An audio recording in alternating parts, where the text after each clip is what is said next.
హాస్పిటల్కు వెళ్తుంది. అక్కడే ఉన్న రఘుని చూసి షాక్ అవుతుంది. రఘుకు కూడా అప్పుడే తెలుస్తుంది స్వాతి వాళ్ళమ్మనే నేను హాస్పిటల్కి తీసుకొచ్చాను అని. స్వాతి వాళ్ళమ్మని చూసి ఏడుస్తూ ఉంటుంది. అప్పుడు రఘు వచ్చి భుజం మీద చేసి, స్వాతి నువ్వు ధైర్యంగా ఉండు, మీ అమ్మకి ఇప్పుడు బాగుంది, అలా ఏడవకు ప్లీజ్ అని అక్కడి నుంచి వెళ్ళిపోతాడు. అది చూసిన నర్స్ వచ్చి, మేడం ఇక్కడున్న అబ్బాయే మీ అమ్మను హాస్పిటల్కు తీసుకొచ్చారు, ఎవరో యాక్సిడెంట్ చేసి వదిలేసి వెళ్ళారంట, ఈసారే హాస్పిటల్ తీసుకొచ్చాడు మీ అమ్మని అంటూ ఉంటుంది.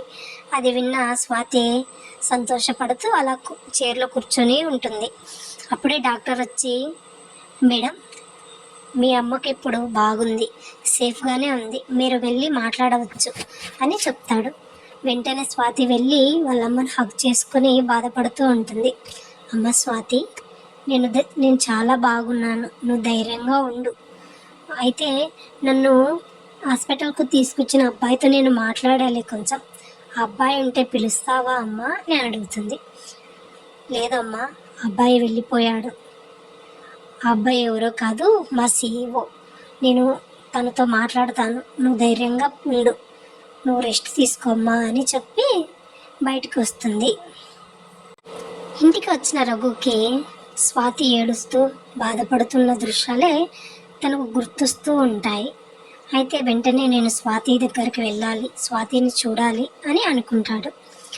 కానీ చెప్పా కదా, రఘుకు కొంచెం ఈగో, హాస్పిటల్కి వెళ్ళి స్వాతి దగ్గరికి పోలేకపోతాడు. అలా తనని దూరం నుంచి చూస్తూ బాధపడుతూ ఉంటాడు. అంతలోనే మధు వచ్చి స్వాతికి ఎలా జరిగింది, ఏమైంది అని స్వాతితో మాట్లాడుతూ ఉంటాడు.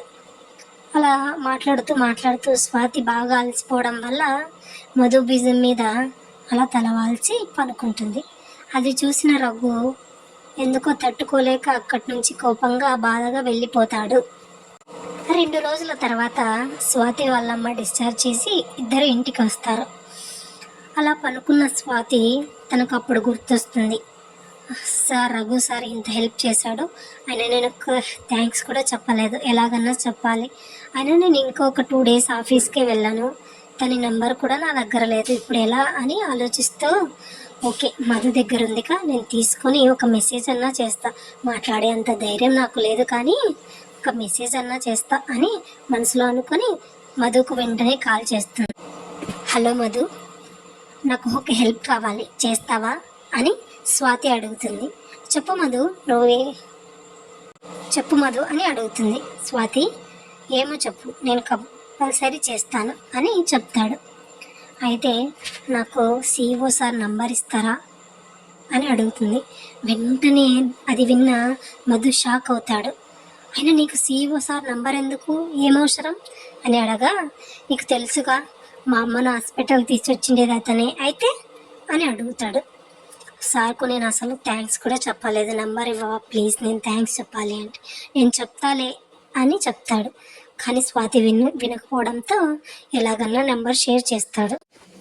మధుకు ఒకటే తెలుసు, రఘు స్వాతిని ఇష్టపడుతున్నాడు అని, అందుకే తనను డైవర్ట్ చేస్తూ ఉంటాడు రఘు విషయంలో. కానీ ఇప్పుడు నంబర్ ఇవ్వడం వల్ల వాళ్ళిద్దరూ ఏమన్నా దగ్గర అవుతారేమో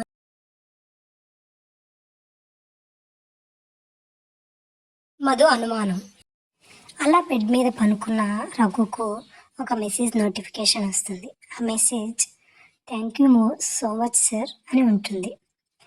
వెంటనే రఘు ముఖంలో ఒక ప్రశాంతమైన చిరునవ్వు తన పెదవి మీదకు చేరుతుంది. ఆ మెసేజ్ స్వాతి నుంచి వచ్చింది. చెప్పాగా, రఘు ఎక్స్ప్రెషన్స్ కానీ ఫీలింగ్స్ కానీ బయటపడడు. రఘు నవ్వుకొని హూ ఇస్ దిస్ అని మెసేజ్ చేస్తాడు. అది చూసిన స్వాతి, అయినా నా పిచ్చి కానీ నా పేరు సార్కి ఎలా గుర్తుంటుంది, సార్ CEO, నేను జస్ట్ ఎంప్లాయీ అని అనుకుని, సార్ నేను స్వాతి, మీ కంపెనీలో పనిచేస్తూ ఉంటాను, మా అమ్మకు హెల్ప్ చేశారు కదా అందుకే థ్యాంక్స్ చెప్పాను అని అంటుంది. అది చూసిన రఘు మెల్లగా నవ్వుకొని, స్వాతి నువ్వు గత 3 సంవత్సరాలుగా నా గుండెల్లోనే ఉన్నావు అని మనసులో అనుకుంటాడు. Okay, take care of your mom అని రిప్లైగా మెసేజ్ చేస్తాడు. అది చూసిన Swathi okay sir good night అని మెసేజ్ చేస్తుంది. అలా ఆలోచిస్తూ రఘు నిద్రలోకి జారుకుంటాడు. అయితే స్వాతి నిద్ర లేవగానే రఘు వాళ్ళ ఇంట్లో ఉంటుంది.